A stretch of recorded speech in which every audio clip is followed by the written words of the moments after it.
Imagine walking home, entirely depleted, right as the rest of your town is waking up to start their day. This was the daily reality for Thomas, a 32-year-old night security guard living in a state of severe time poverty. Thomas worked incredibly hard. He walked 4 miles on patrol every single night and stayed constantly alert. But he was trapped in a system built entirely for survival. His small salary barely covered rent, leaving him with no energy to dedicate to his own progression. The routine finally broke one Tuesday morning in November. A sudden phone call revealed his mother had collapsed from severe exhaustion and stress. Sitting by her hospital bed, listening to her beg him not to waste his life, Thomas realized time was aggressively running out. Raw effort applied inside a broken cycle generates zero leverage. To escape the gravity of poverty, Thomas had to find a way to claim hours that weren't already promised to his landlord or his employer. On the 6 a.m. bus ride back from the clinic, Thomas noticed a stark contrast across the aisle. While Thomas sat exhausted and desperate, a well-dressed businessman named Mr. Chun sat perfectly peaceful, reading a book. When Thomas finally asked him why he was up so early, Mr. Chun pointed out a brutal reality. Thomas was awake when the economic engine of the world slept, and he was asleep when the world worked. That misalignment made staying stuck almost a statistical certainty. The solution required a radical shift. Mr. Chun explained that the hours between 5 a.m. and 7 a.m. offer a specific environmental advantage. Before the world starts making demands on your attention, you have a window of absolute silence to build whatever the world currently refuses to give you. Waking up at dawn represents a strategic acquisition of time that most people voluntarily throw away. It is a way to gain 3 months of progress every year before your competition even turns on their coffee maker. Between the hours of 5 and 7, the environment is different.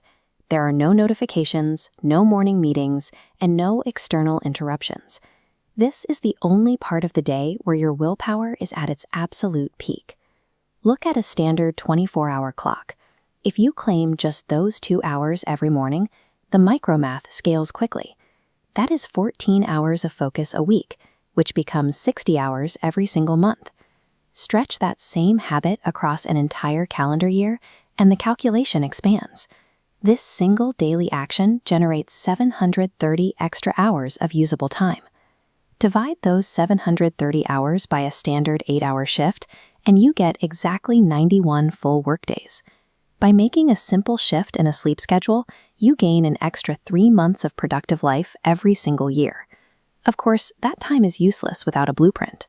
The protocol for hour 1, from 5 to 6, is dedicated strictly to building technical skills. Thomas used free tutorials to teach himself Excel and basic accounting, specific skills that the global marketplace actually values. Hour 2, from 6 to 7, belongs to the body and the mind.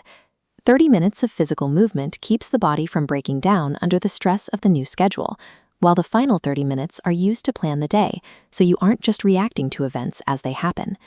Sustaining this requires a rigid code. There are 0 days off, including weekends. Furthermore, sleep must be ruthlessly defended by enforcing a strict 9 p.m. bedtime.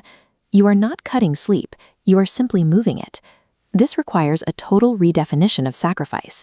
Sleep is essential for cognitive function. The real enemy is the mindless scrolling and the wasted evening hours that provide no return on investment. Waking up at 5 a.m. without this structural blueprint is just self-inflicted sleep deprivation. When paired with this strict protocol, it functions as a predictable engine for career growth. The initial implementation is brutal. During the 21-day hell phase, the body protests the new rhythm. Your muscles ache, your eyes burn, and your mind generates endless excuses to quit before the schedule finally becomes a habit. By day 87, the 174 hours Thomas invested into accounting began to show real-world utility. He built a custom inventory tracking system for the warehouse, a task that required exactly the technical skills he had been practicing while his coworkers were asleep. The return on investment hit immediately. The warehouse manager saw the increased efficiency and offered Thomas a day shift role in the accounting department, doubling his salary and ending his years of night guard duty. Thomas's rise happened because 87 mornings of study produced a specific technical skill that his employer happened to need at that exact moment.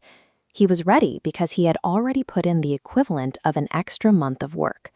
A year later, Thomas's life looked different, but his mornings stayed the same. He realized that the habit was the foundation that kept his new career from collapsing back into survival mode.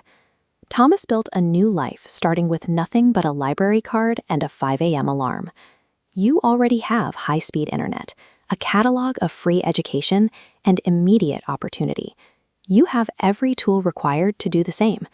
Tonight, set your alarm for exactly 5 a.m.